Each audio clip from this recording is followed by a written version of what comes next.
explicación previa antes de ingresar a este tema, que es de vital importancia en la carrera, porque de aquí en adelante todo lo que se refiera a resistencia al suelo, a capacidad portante del suelo o a la resistencia admisible del suelo, como ustedes quieran llamarlo, va a depender de esta temática.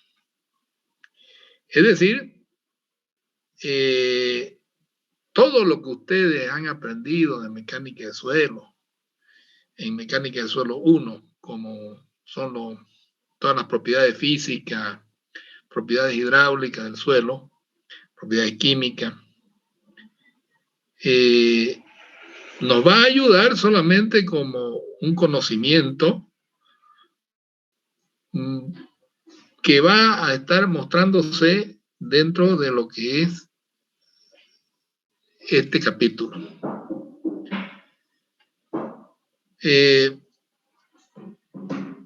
Vamos a empezar desde ahora a trabajar con el suelo, tomándolo como un material de construcción. Es decir, un material como es el acero, un material como es el hormigón, un material como es la madera o cualquier material que nos pueda dar resistencia en la construcción. El suelo, para nosotros de aquí en adelante, es un material de construcción, ¿ya? Que va a tener, por supuesto, sus propiedades mecánicas, que la vamos a aprender acá. Es por ello que yo le digo que hay que ir con calma con estas cosas, porque son cosas que si ustedes no las pegan ahora, no las van a pegar más, ¿no? Y bueno, yo voy a tratar de que lo que les voy a mostrar, a lo que les voy a enseñar, se quede guardado dentro de ustedes y con la colaboración, por supuesto, de que ustedes tienen que también leer un poco, ¿no? Porque con escuchar una vez no van a aprendérselo para que les dure, ¿no? Es decir, ustedes tienen que poner su empeño en fijarlo esto dentro de los conocimientos. Bien, entonces bajo esta premisa de que el suelo es un material de construcción, ¿dónde lo vamos a utilizar? ¿Cómo lo vamos a utilizar? Bueno, el suelo como material de construcción se lo utiliza diariamente y eso ustedes lo saben. El suelo sirve para hacer edificaciones también. ¿Y cómo? ¿Cuáles son las edificaciones? Del suelo se hacen los ladrillos, ¿no? No se olviden. La arcilla se la quema en molde y salen los ladrillos. O sea que ya es un producto terminado del suelo. Pero, ¿y la arena para qué sirve? Bueno, la arena es suelo también, sirve es un componente del hormigón. Y la grava también es otro componente del hormigón.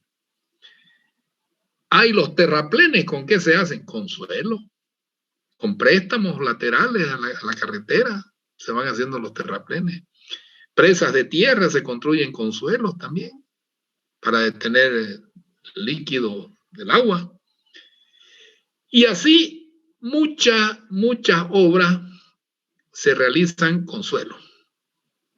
Uno porque es barato, solamente donde tenemos que sacar un buen material terminado, como las arenas para hormigones, por decirlo, o los suelos que se van a utilizar como material resistente para las construcciones de capa subbase y base, ¿no? Donde tiene que intervenir una máquina que puede seleccionarlo y puede sacarlo con una gradación determinada, van tomando un determinado valor. Pero aquel suelo suelo que nosotros lo disponemos en la construcción de una carretera que está a los lados de la carretera y que podemos darle uso, bueno, ese tiene también un costo, ¿no? Pero es un costo muy bajo. ¿Y cuál es el otro papel fundamental que juega el suelo? El suelo juega un papel fundamental, ¿no? Entregándonos su capacidad resistente para soportar cargas bajo edificaciones. Es decir, de que nosotros los vamos a usar como un material de apoyo para transmitir las cargas que vienen de la superestructura y que tienen que ser transmitidas a los estratos resistentes del suelo a través de los elementos de fundación o como ustedes quieran llamar los elementos estructurales de la infraestructura, como llámense zapatas, llámense pilotes, llámense losas de fundación, lo que sea. A través de ellos nosotros vamos a apoyarnos en el suelo y vamos a transmitir esas cargas que vienen de arriba. ¿Y qué cargas son? Bueno, hay cargas por peso propio de las edificaciones, hay cargas accidentales como el viento, sismo o empujes laterales, ¿no? Todas aquellas cargas que provienen de una estructura tienen que ser absorbidas por ese material de construcción o ese elemento denominado suelo. Bien, vamos a empezar diciendo que este material de construcción, llamado suelo, es un material que nos da ciertas gratitudes dentro de lo que es su uso. Pero ¿cuál es el problema fundamental que aparece cuando nosotros vamos a tratar de utilizarlo? Ese problema fundamental es ¿cómo puedo yo conseguir esa capacidad resistente que me tiene que entregar el suelo? ¿Cómo la puedo determinar esa capacidad resistente? Aún sabiendo de que el suelo es un material incapaz de resistir tracciones, pero sí limitadas compresiones y esfuerzos cortantes. Es decir, el suelo es un material de construcción incapaz de resistir tracciones, pero sí limitadas compresiones y esfuerzos cortantes. Ese es el estado tensional del suelo. Resistir compresión, bajas compresiones y esfuerzos de corte. Cuando estas tensiones o este estado tensional es superado, es decir, nosotros le vamos a dar más carga de lo que puede resistir, el suelo va a fallar y lo va a hacer por corte. Es decir, que la resistencia del suelo está íntimamente asociada a soportar la capacidad del corte. Y otra cosa, si bien nosotros apoyamos sobre él, pero no conocemos qué es lo que sucede bajo ese apoyo. Es decir, cómo se producen esos estados tensionales bajo el suelo. En este capítulo vamos a saber cómo el suelo es capaz de dotarnos de esa resistencia al corte para poder transmitir las cargas al suelo.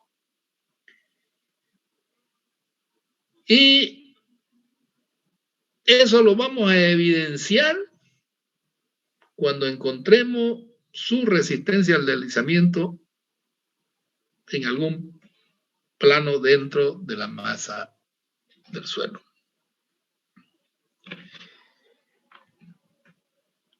Tema número 1. Material de construcción incapaz de resistir tracciones, pero sí limitadas compresiones y esfuerzos de corte. Más allá, si se superan estos esfuerzos que tiene el suelo va a fallar y lo va a hacer por corte. Y por eso se dice de que el suelo está íntimamente ligado a soportar corte.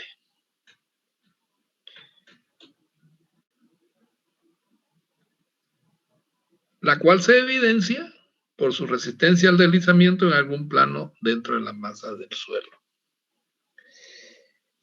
Cuando se analiza un suelo, se lo supone un material isótropo y homogéneo, de comportamiento lineal bajo las cargas.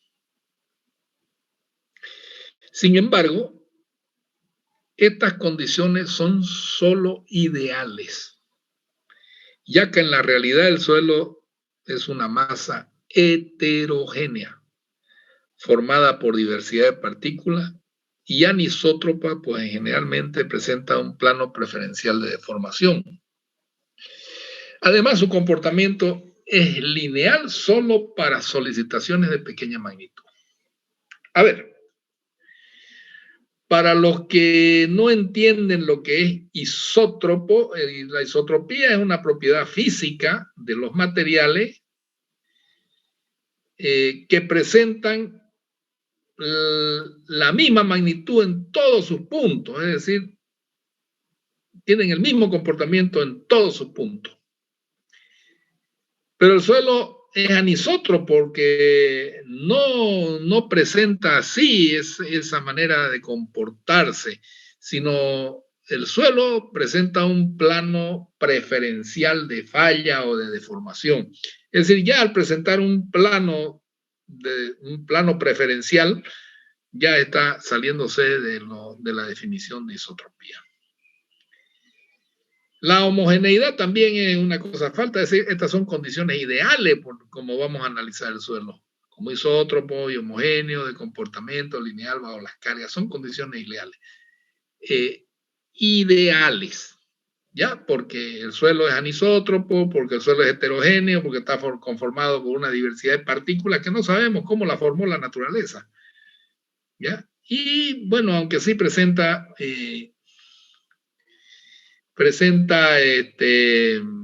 una deformación lineal para solicitaciones de pequeña magnitud. Ante estas dos cosas, estas dos definiciones, que son muy, pero muy importantes, yo les rogaría a ustedes, píntenlo con verde, con rojo, con azul, de manera tal de que cuando puedan abrir su texto, esto resalte, ¿no? Bueno, vamos a ver cómo se comporta este material de construcción, ¿no? Dice, cuando el suelo soporta cargas, sufre deformaciones. Todos los materiales a resistir cargas sufren deformaciones. Pero, si se analiza un cubo elemental de suelo que soporta un estado tensional triaxial, como el de la figura 5.1a, que ustedes la están mirando ahí, este cubito que estoy en red, que estoy yo circulando con el cursor, es un cubo elemental, ¿ya? El cual está sometido a un sistema de tensiones o de presiones triaxial, ¿ya?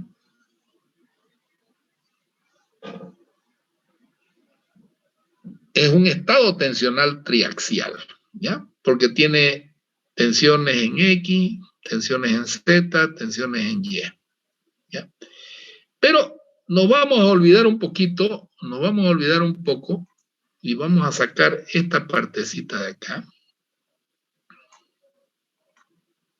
Lo vamos a aislar.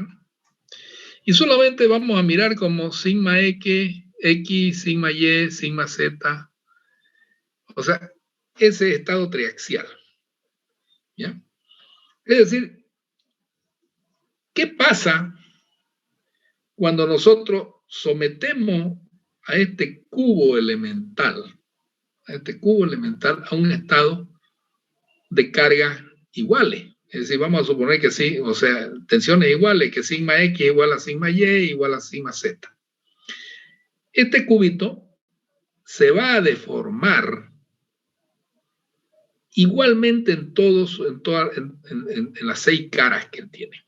Es decir, se va a comprimir. Porque un estado de tensión triaxial, ¿ya? Es comprimir el suelo como si ustedes agarran un poco de suelo y lo apretujen en su mano. Cuando ustedes apretujan el suelo, bueno, lo van a deformar porque le están aplicando un estado tensional al suelo. Bien, pero en la realidad el comportamiento del suelo no es así, de que él va a recibir iguales cargas por todos sus puntos, sino más bien el suelo, voy a hacer una línea aquí, y esta parte es el nivel superior,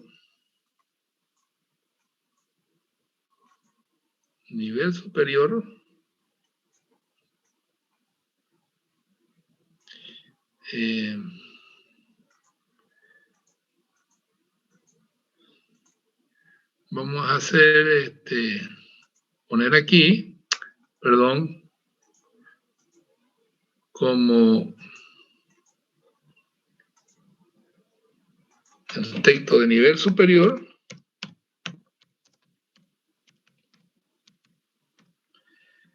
¿Ya? Y vamos a poner acá una línea también abajo. Y esto lo vamos a denominar como una profundidad Z. ¿Ya? Es decir, a esto le vamos a dar el nombre de Z. Y ese cubito elemental, que lo vamos a mirar aquí, lo voy a ubicar aquí. ¿Ya? Con todas sus fuercitas, ¿no? Como está simplificado ahí.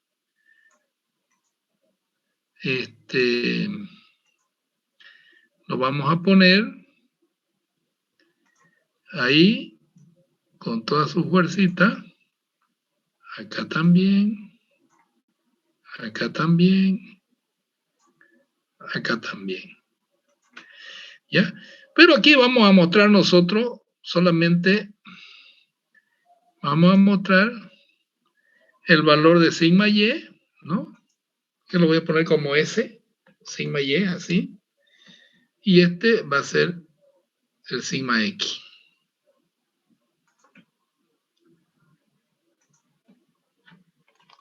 ¿Ok?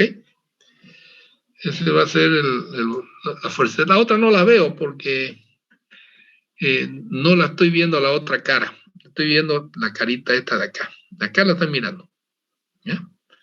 De este lado. Entonces voy a ver sigma Y y sigma X. Pero ¿qué es lo que sucede con el suelo? Y le voy a dar un ejemplo bien clarito. Cuando ustedes van a la piscina, cuando ustedes están en la superficie fuera del agua, ustedes están sintiendo la presión atmosférica. No la sentimos, la presión atmosférica. Pero cuando nos largamos al agua, vamos a sentir que cuando estamos dentro del líquido, vamos a sentir nosotros aprisionamiento de nuestro cuerpo. Conforme vamos aumentando de profundidad, ¿ya? Inclusive, si la piscina tiene 2 metros, 3 metros y nos zambullimos, ya vamos a sentir una presión ya en nuestro cuerpo. Y esa presión es una presión adicional a la presión atmosférica, que es la presión del agua. Entonces, en el suelo también, como este es un material formado por una infinidad de partículas, cuando nosotros estamos a una profundidad cualquiera, ya sea Y, una profundidad Y, ¿no? Aquí vamos a anotar a la profundidad Y, ¿no? Entonces, este material suelo, tiene un peso específico que nosotros lo vamos a denominar como la letra gamma, ¿ya? Gamma S. O sea, un peso específico que se mide en, ya puede medirse en kilogramos por metro cúbico, ¿no? Es decir, el peso específico de este suelo, que si yo lo multiplico este gamma, o sea, su peso específico del suelo por la profundidad sigma, oye, estoy hasta este punto, a este valor de la tensión de que yo le voy a aumentar un valor delta de sigma y. Delta de SY. ¿Ya?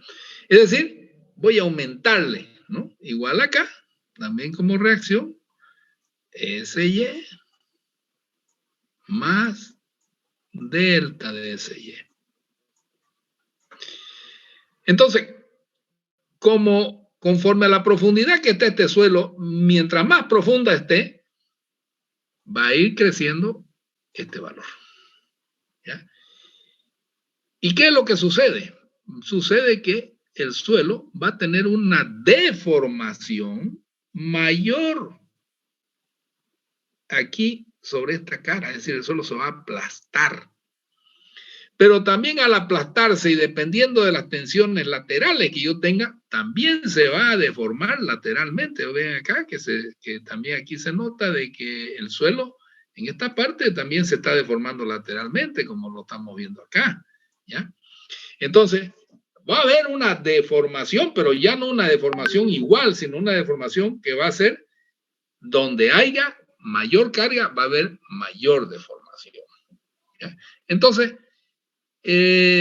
dice, cuando el suelo soporta carga, sufre deformaciones. Si analizamos un cubo elemental de suelo que soporta un estado tensional triaxial como de la figura 5.1a y se aplica un incremento delta sigma y al esfuerzo normal inicial, sigma y, manteniendo constantes los valores de sigma x y de sigma y, se produce un acortamiento delta de L en la dirección vertical y del elemento. Y resulta que este valor delta de epsilon y, que es la deformación unitaria, va a ser igual a esa deformación delta de L que hemos provocado dividido entre el lado del cubo elemental. Y bueno, una vez que encontramos estas deformaciones, vamos a decir que el módulo de elasticidad longitudinal o módulo de Young se expresa como la letra E, ya, módulo de elasticidad es igual al estado de incremento que le hemos hecho al suelo, delta sigma y, sobre la deformación unitaria. Es decir, lo podemos ver acá. Aquí tenemos en el eje vertical que significa las tensiones sigma o las compresiones sigma, y acá en el eje horizontal vamos a tener las deformaciones. Entonces, decimos que el suelo tiene un comportamiento lineal para cargas de mediana magnitud. Este es el comportamiento lineal, ¿ya? Y de ahí empieza ya a decaer como cuando le empezamos a dar carga, empieza a aparecer una curva de deformación que mientras estamos aumentando carga van a ir aumentando las deformaciones. Y bueno, y el suelo va a llegar un momento en que rompe. Por acá va a romper el suelo, ¿ya? Entonces ya por acá, digamos. Nosotros siempre con los materiales de construcción trabajamos con un factor de seguridad y bueno, vamos a trabajar en el límite elástico, en el límite de corte, pero este módulo de deformación no es nada más que la relación entre delta sigma y sobre delta de epsilon sub y. Es decir, yo tengo aquí este valor de sigma y, ¿no? Esto es el sigma y acá tengo este valorcito, ¿no? en este punto de aquí, que se llama delta de epsilon y. Entonces, y formo ya así lo que se llama la deformación unitaria. Esto va a ser el epsilon y1 y es y2. Esto va a ser sigma y1 y esto va a ser sigma y2. Entonces, yo tengo este triangulito y digo que del sigma y1 menos sigma y2, bueno, voy a tener un valor aquí de tensión. Y delta de epsilon 2 menos delta de epsilon 1, bueno, voy a tener este otro, que me forma el otro cateto. Entonces, prácticamente, E es la tangente, ¿no? La tangente en la relación cateto opuesto sobre cateto adyacente. Delta de sigma y sobre delta de epsilon sub y. Entonces, esto se conoce como el módulo de elasticidad del suelo. Y una de las propiedades fundamentales es de que este módulo de elasticidad es variable. Es decir, en los suelos, este módulo E puede variar entre el valor 0, hasta valores parecidos a los del concreto o del hormigón, que está aquí. Es decir, tiene una variación de 0 hasta 210.000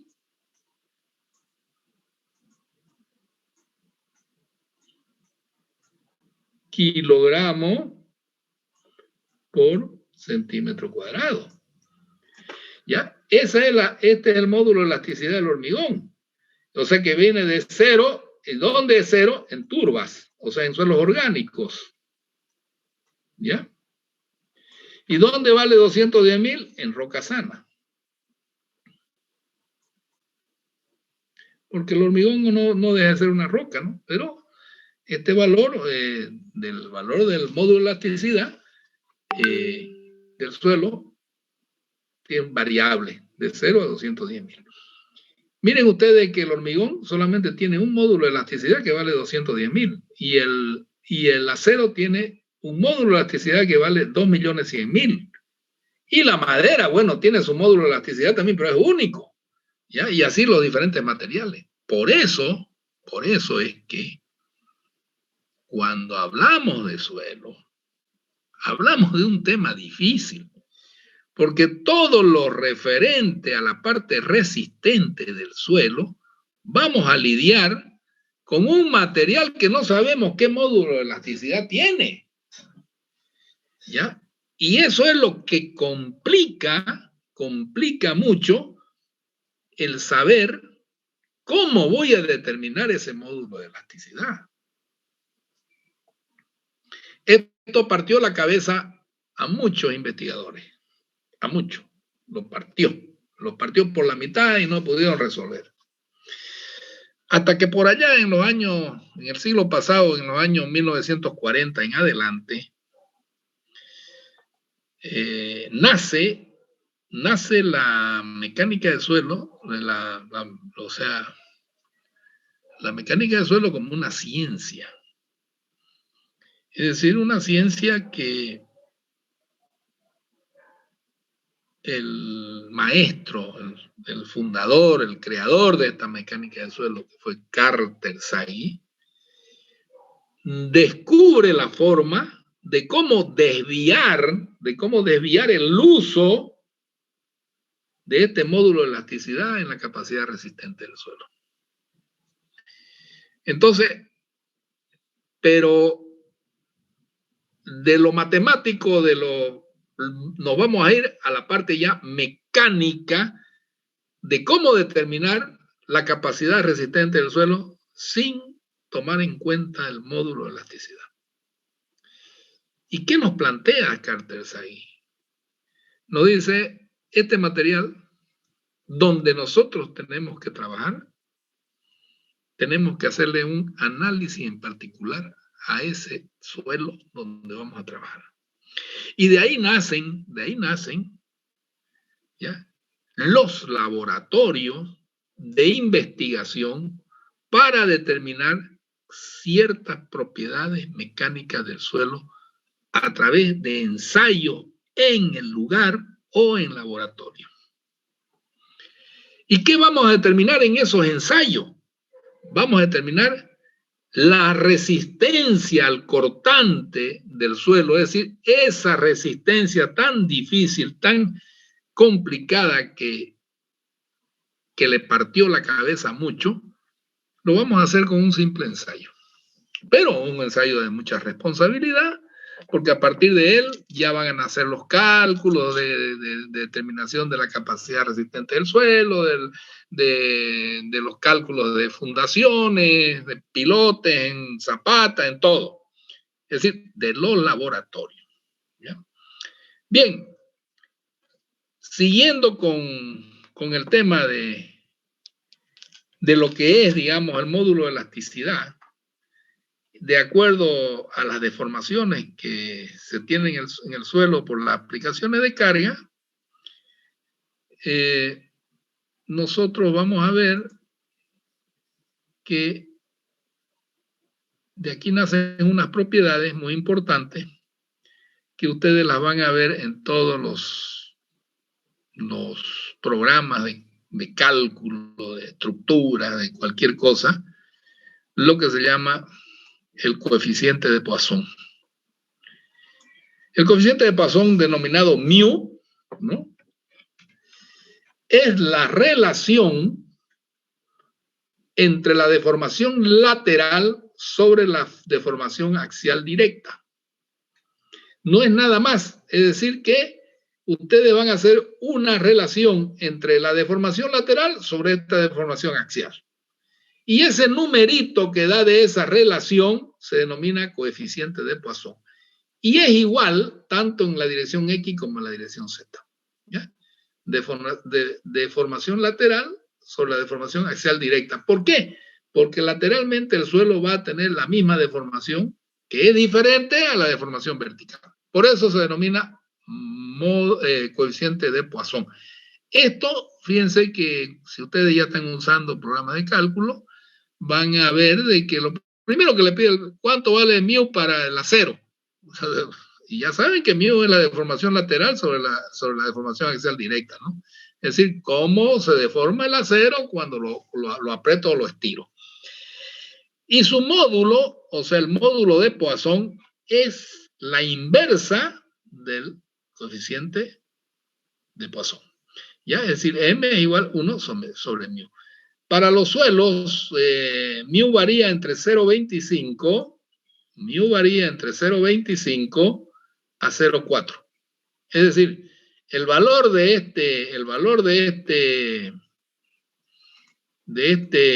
este módulo, o sea, este coeficiente de Poisson, va entre 0,25 a 0,40, dependiendo del tipo de suelo que sea. Eso ya lo vamos a ver más adelante. ¿Alguna pregunta hasta acá?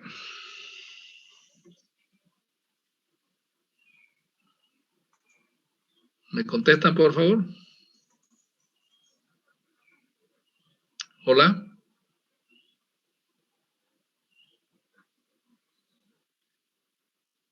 ¿Han escuchado todo? ¿No había interferencia? Bien. Vamos a hacer un break, ¿ya?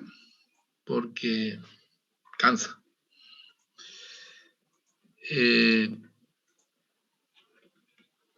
Vamos a volver a repetir rápidamente cuando volvamos, ¿ya? Para afianzar los conocimientos.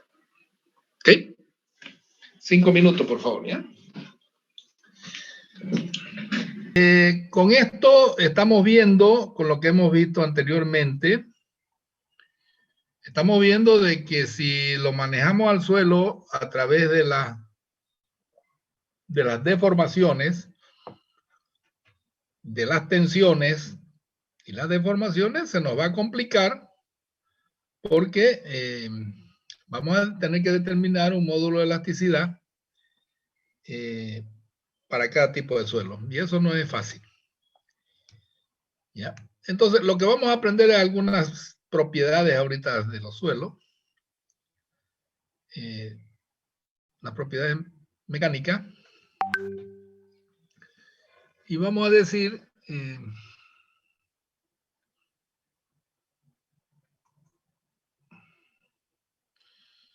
¿qué son los esfuerzos combinados? ¿Ya? Me olvidaba de indicarle lo siguiente, de que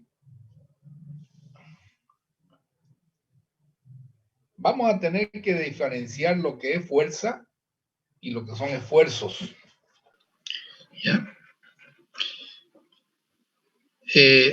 Fuerza es una carga, o sea, directa, que puede ser puntual o puede ser distribuida. Es decir, algo que está produciendo sobre un elemento estructural un esfuerzo.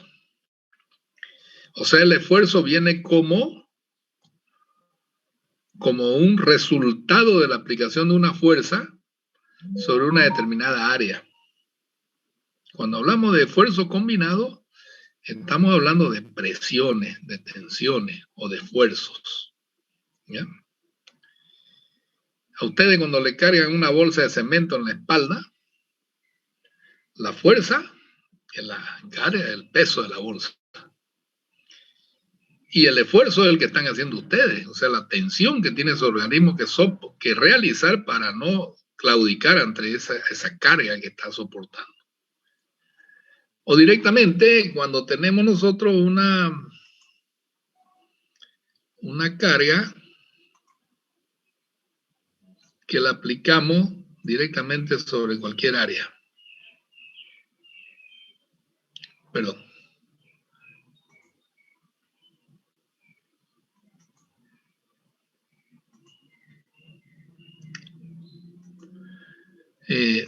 Nosotros tenemos una determinada carga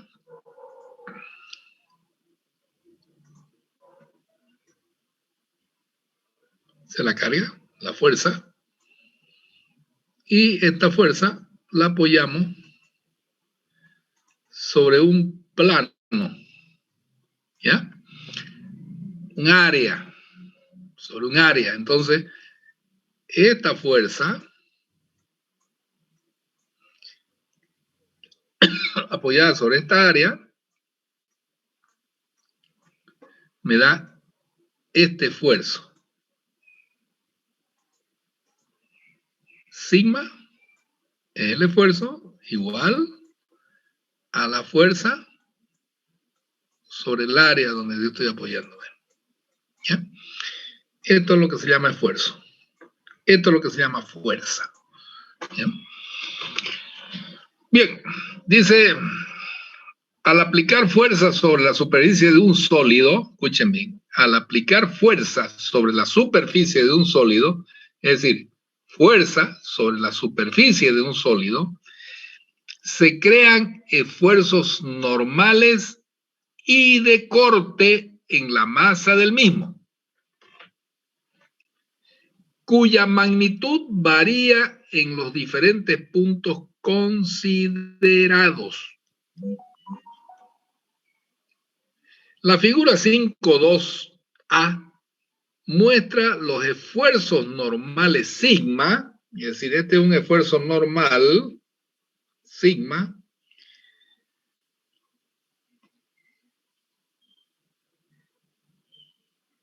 perpendicular a la traza del plano NN. Este es el plano NN. Y los esfuerzos cortantes o tangenciales, tau, esto de acá,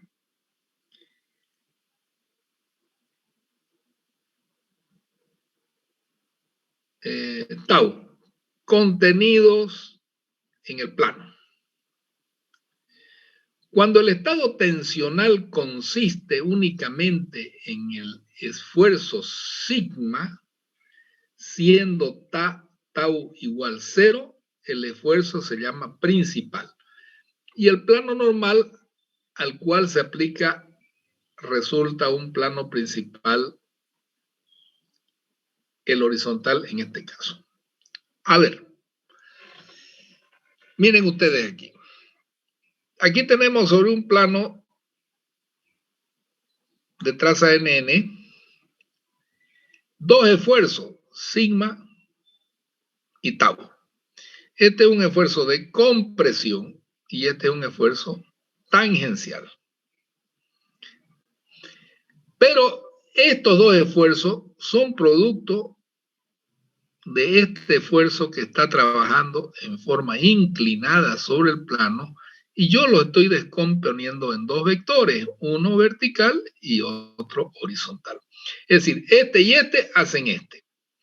Pero cuando yo tengo el plano NN, este mismo plano NN, y solamente existe este esfuerzo vertical, y este es igual a 0, este esfuerzo sigma se llama esfuerzo principal, que actúa sobre un plano horizontal también principal. Si aquí apareciera un pequeñito esfuerzo tangencial tau, este esfuerzo dejó de ser principal y el plano también dejó de ser principal. ¿Ya? Quiere decir de que se debe cumplir de que este esfuerzo tiene que ser 0 para que el esfuerzo vertical se llame principal y el plano donde él descansa también tome el nombre de plano principal. Inmediatamente se conozcan que sobre una superficie o sobre un sólido actúan esfuerzos normales y cortantes, esos esfuerzos dejaron de ser principales. Bien, como en la explicación anterior, también acá, vamos a suponer un cubo elemental que está sometido en sus 6 caras a esfuerzos principales. ¿Por qué? Porque son esfuerzos que son perpendiculares al plano donde están actuando, pero con la condición de que el esfuerzo principal sigma 1 es mayor al esfuerzo principal sigma 2 y mayor al esfuerzo principal sigma 3. Y que dentro de este plano, de este cubo elemental, se introduce un plano cualquiera que forma un ángulo alfa con el plano principal del esfuerzo principal mayor. ¿Ya? Entonces, ¿quiénes son los esfuerzos que están actuando sobre este plano? Bueno, directamente está actuando sigma 1 y está actuando sigma 3. Sigma 2 es tangente, pasa, quizás ni lo tope al plano, ¿ya? Pero si nosotros miramos en la dirección sigma 2, vamos a ver esta figura plana de aquí, esta cara, donde actúa sigma 1 y sigma 3. Y miren ustedes de que de la composición de dos esfuerzos principales que actúan en las caras de este cuadrado, pues se descomponen en dos esfuerzos. La combinación de sigma 1 y sigma 3 me hará sigma alfa. La combinación de sigma 1 y sigma 3 me hará también tau alfa. ¿Ya? Y este es el plano que forma un ángulo alfa con el plano principal del esfuerzo principal mayor. Entonces, esta descomposición de estas fuerzas o esta composición de estas fuerzas sobre el plano inclinado me da la creación de dos esfuerzos, un esfuerzo vertical y un esfuerzo tangencial. Ese esfuerzo vertical, denominado sigma alfa, va a ser igual a sigma 1 más sigma 3 sobre 2, más sigma 1 menos sigma 3 sobre 2 por el coseno de 2 alfa, del ángulo que está formando aquí. Y tau alfa va a ser nada más que la suma de sigma 1, la diferencia entre sigma 1 menos sigma 3 sobre 2 por el seno de 2 alfa. Antes de proseguir, vamos a seguir diciendo de que el esfuerzo principal mayor descansa sobre un plano principal. El esfuerzo principal intermedio descansa sobre un plano principal. Y el esfuerzo principal menor descansa también sobre un plano principal. Solamente que esos planos principales denotan como plano principal del esfuerzo principal menor, plano principal del esfuerzo principal intermedio y plano principal del esfuerzo principal mayor. Entonces, de aquí tenemos de que, o entendemos, de que estos esfuerzos, sigma alfa y tau alfa, donde es una combinatoria, dejaron ya de ser principales. Y el plano inclinado también dejó de ser, o sea, no es principal como lo son donde actúan los esfuerzos. O sea, que de esta combinatoria de esfuerzo principal mayor y principal menor, nace un esfuerzo alfa, un esfuerzo que ya no es principal. Y este tau alfa, que es un esfuerzo tangencial o cortante, está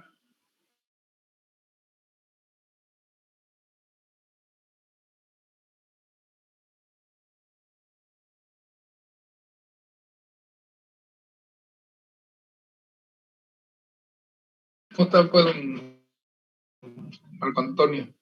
Cuénteme. Sí. ¿Cómo? Dependiendo del año, por ejemplo, esta última que tengo pagaba como unos $600 más o menos. ¿Por qué?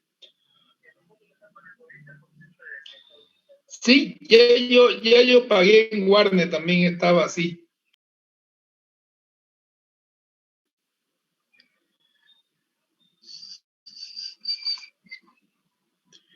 Bien. Entonces, entendemos de que cuando un esfuerzo actúa sobre un plano horizontal, en forma vertical, y la tensión, o sea, el esfuerzo tangencial es 0, el esfuerzo se convierte en esfuerzo principal y el plano también como un esfuerzo principal. Veamos ahora lo que resulta de esta combinación de esfuerzos sigma 1 y sigma 3. Y dice, de la ecuación 5,7, que es la de aquí de abajo, esta ecuación de aquí, ¿ya? De esta ecuación de aquí,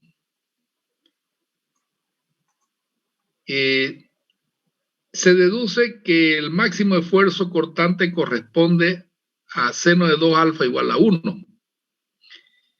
Es decir, para alfa igual a 45 grados o alfa igual a 135 grados. Y resulta que esta tensión máxima va a ser igual a sigma 1 menos sigma 3 sobre 2. Además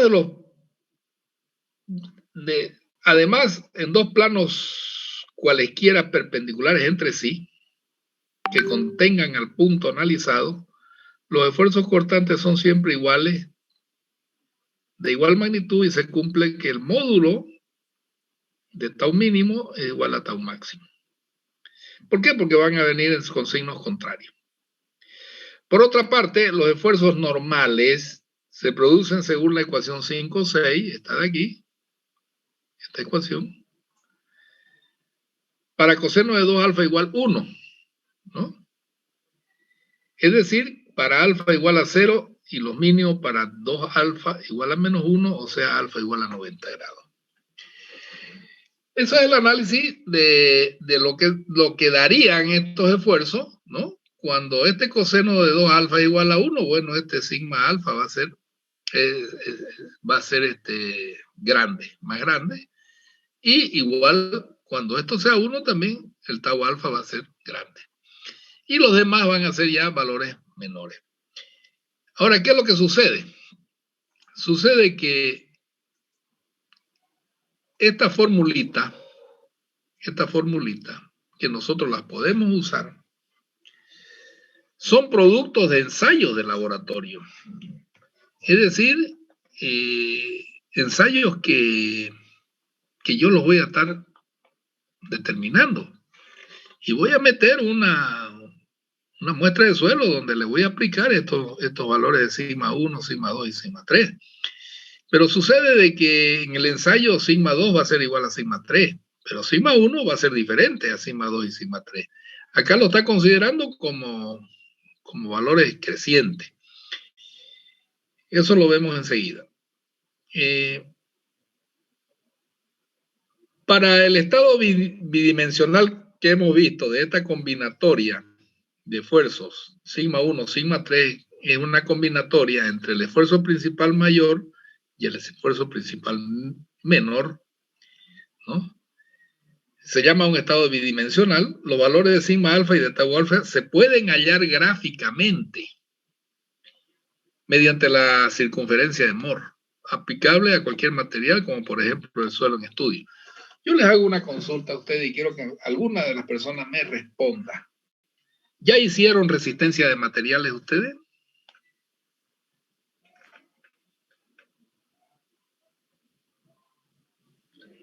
Sí, ingeniero. ¿Sí? ¿Llevaron circunferencia de Moore?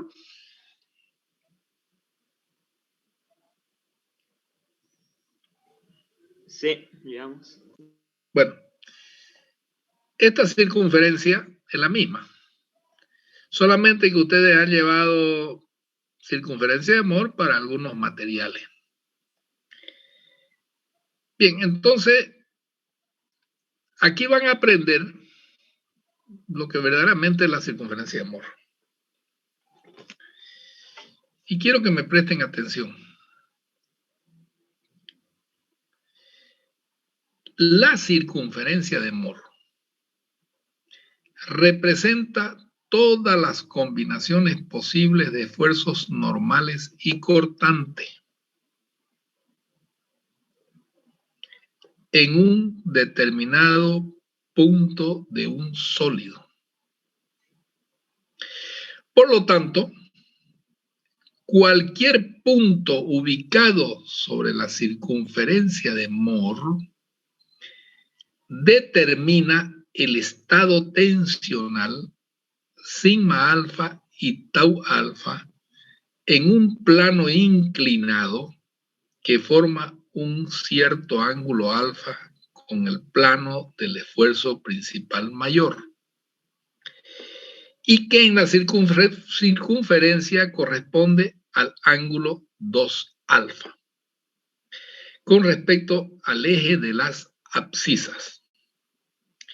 Medido en sentido antihorario, ¿okay?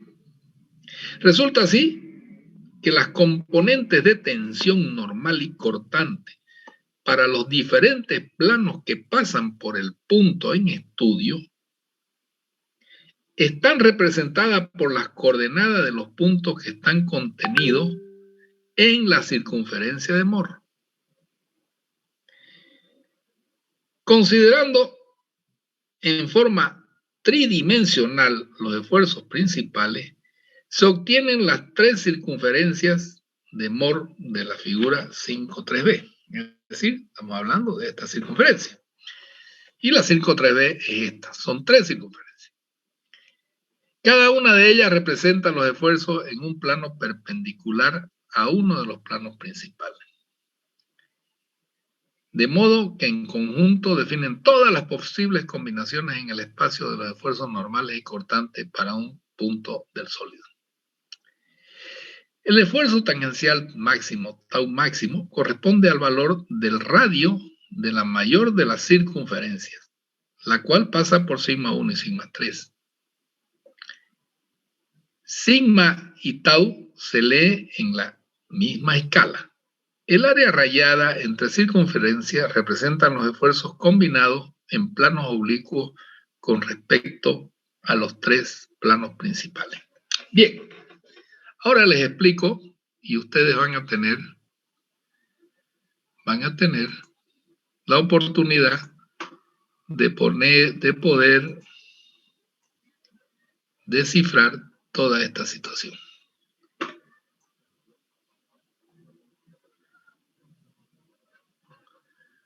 Bueno, ya limpiamos la pantalla.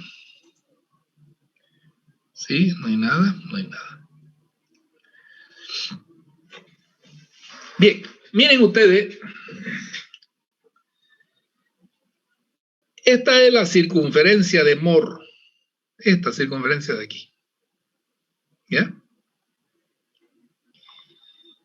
Y este es su centro de la circunferencia.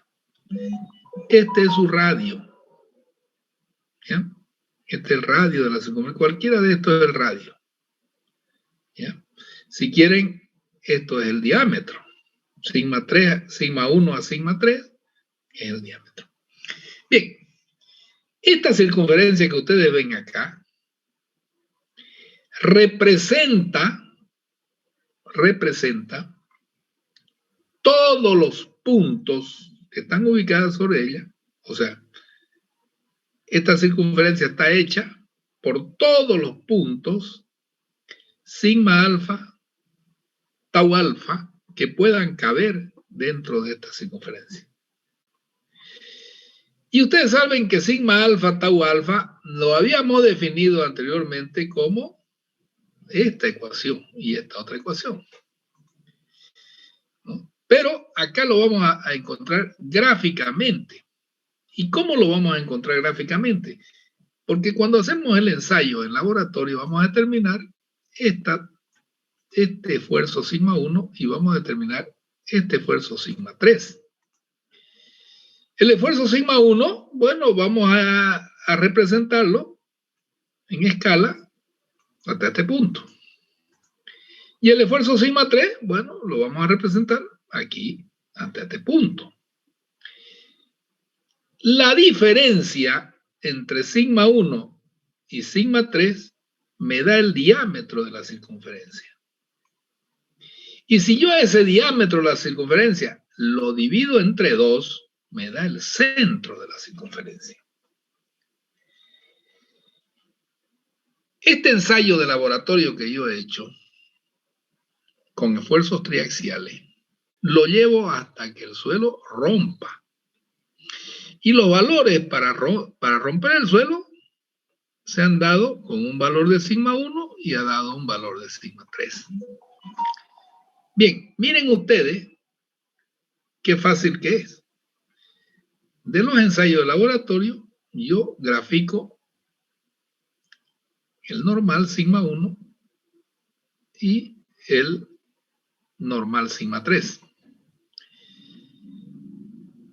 Y esta va a ser la combinación para el estado bidimensional sigma 1, sigma 3, que lo ven aquí. ¿Ya? Este estado de aquí, esta circunferencia de acá, o esta que está la grande de aquí. ¿Ya? Este es el estado bidimensional. Entonces, cuando yo encuentro el diámetro y lo parto por la mitad, encuentro el centro de la circunferencia. Y ese centro de la circunferencia, bueno, es igual a sigma 3, a sigma 1 menos sigma 3 dividido entre 2. ¿Ya? Lo puse al centro y de ahí agarro con el compás y pongo acá y dibujo mi circunferencia. Y todos los puntos que hay aquí ubicados sobre esta circunferencia son pares de valores, sigma alfa, tau alfa, sobre un plano inclinado que forma un ángulo 2 alfa en la circunferencia, ¿ya? 2 alfa, ¿ya? En la circunferencia y en en el sólido forma un ángulo alfa. Es decir, aquí va a formar un ángulo 2 alfa porque lo estoy representando gráficamente, este valor de 2 alfa. Este valor de 2 alfa. ¿Ya? Entonces, aquí yo tengo todos los puntos, los valores de sigma alfa, tau alfa, ¿ya? Que forma un ángulo 2 alfa en cualquier punto. Este de aquí va a formar un ángulo 2 alfa para un plano que forma un ángulo 2 alfa, para otro plano que forma, y así sucesivamente puedo encontrar miles de planos que forman un ángulo alfa con el plano principal del esfuerzo principal mayor, ¿ya? Y voy haciendo esta situación. Entonces digo yo, ¿cuánto vale tau máximo? Bueno, tau máximo vale este valor de aquí, ¿ya? ¿Y cuánto vale tau mínimo? Pues el que está con negativo abajo, ¿ya? Cualquier punto en la circunferencia, bueno, va a tener un tau alfa y un tau menos alfa, si es el recíproco acá, ¿ya? Entonces yo voy a, este puntito, por ejemplo, aquí que yo voy a dibujar, este puntito que yo voy a dibujar aquí, ¿no? Este de aquí, ¿no? Este punto va a tener sus coordenadas menos sigma alfa, pero tau alfa menos sigma alfa, menos sigma alfa menos tau alfa, para un plano que, perdón, para un plano que forma un ángulo 2 alfa.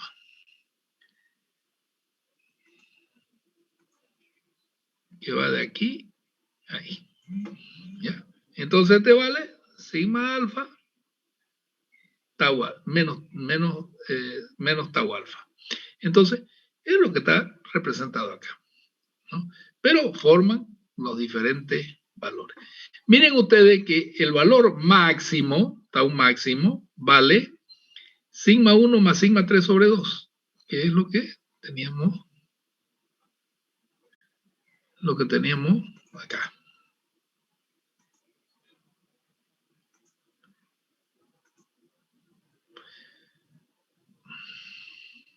Perdón. Este valor de aquí es la distancia que hay del borde del eje de las tau hasta el centro de la circunferencia. Que no es nada más que esto es sigma 1 y esto es sigma 3. Si yo hago sigma 1 menos sigma 3, o sea, a todo este valor le quito esto, me da el diámetro de la circunferencia. Pero si yo a este sigma, aquí yo tengo sigma 1 más sigma 3 sobre 2, bueno, me va a dar esta distancia, ¿ya? La distancia que hay acá. Pero el tau máximo es este valor que está sobre el eje de la tau. Este valor, tau máximo. ¿Cuánto vale? Sigma 1 menos sigma 3 sobre 2. Bien, el tema es el siguiente. Miren ustedes que cuando yo voy a hacer la representación, del estado bidimensional, sigma 1, sigma 2, ya lo estoy mirando en otra cara del cubo elemental, voy a tener sigma 1, bueno, va a ir al mismo lugar, aquí, ¿ok?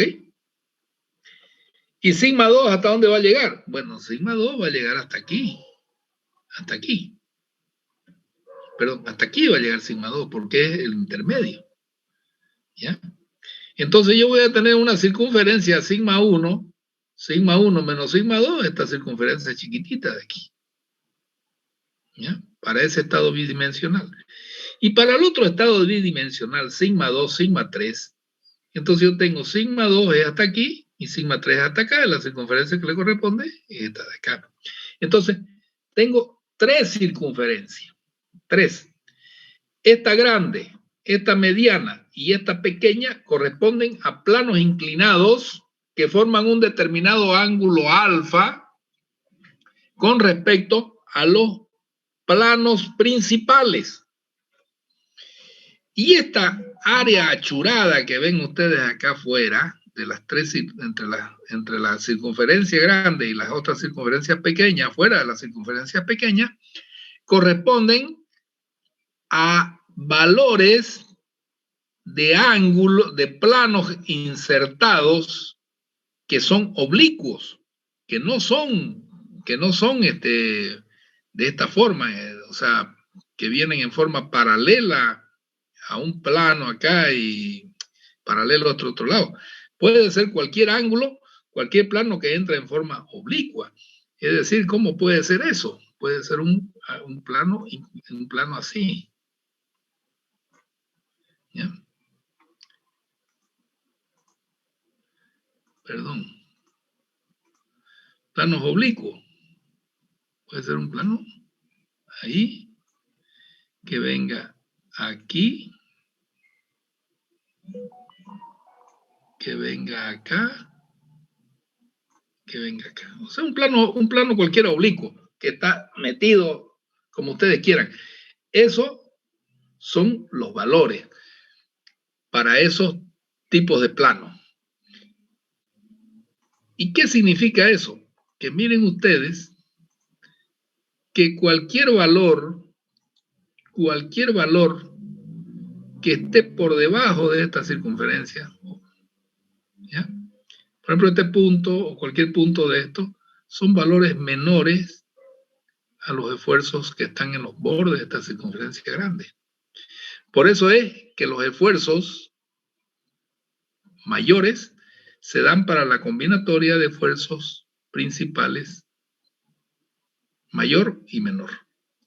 Porque los valores que yo obtenga de esta circunferencia aquí, salvo un punto en coincidencia que sería este, que nos daría el mismo valor, ¿no?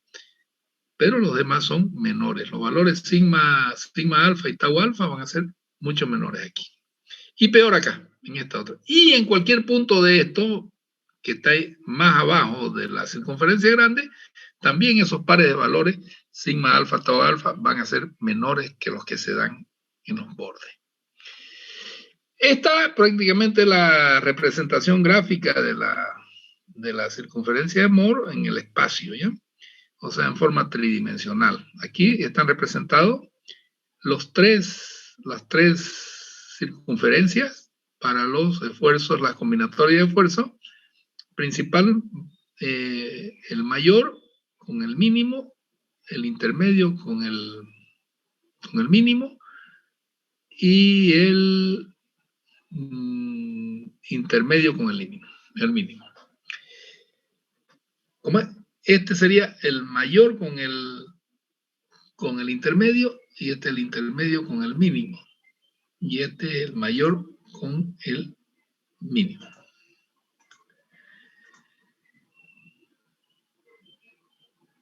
Circunferencia de Moore para esfuerzos planos, circunferencia de Moore para esfuerzos tridimensionales. Ustedes pueden dibujar su circunferencia para los tres tipos de esfuerzo. En un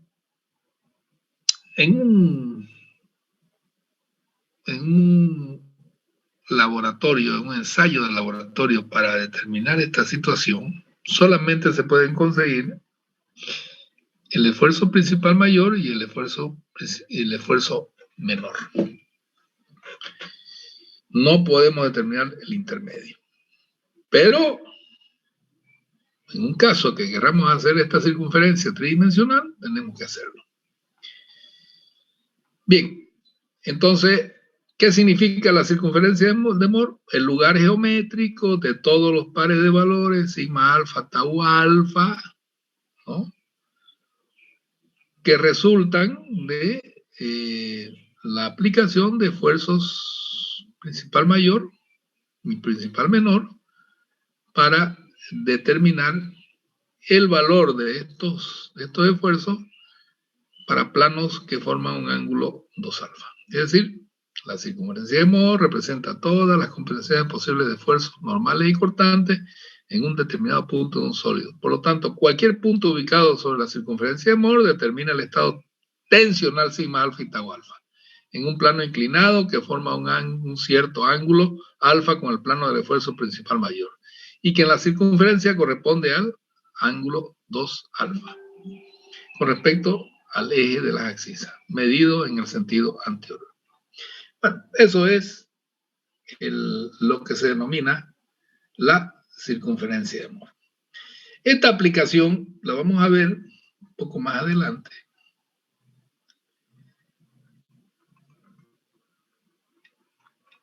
En este criterio de falla de Moore-Coulomb.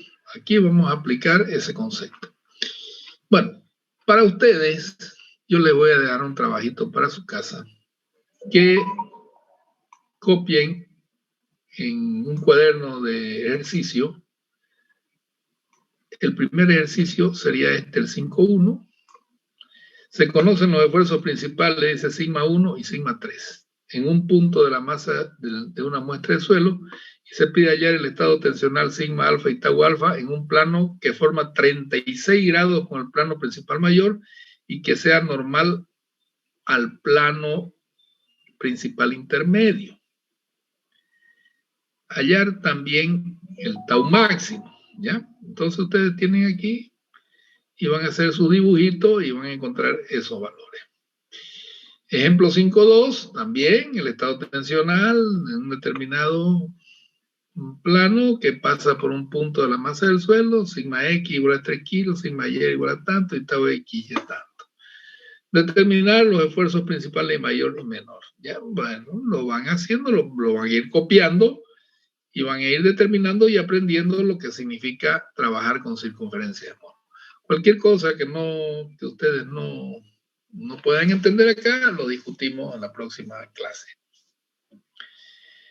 Bien, vamos a quedar acá porque en la próxima clase vamos a entrar a estudiar los criterios de falla de Moore-Coulomb, que eso les voy a pedir de que hagan el repaso de todo esto que hemos hablado hasta el punto de la circunferencia de Moore, empezando desde el punto 5.1 y terminando en el punto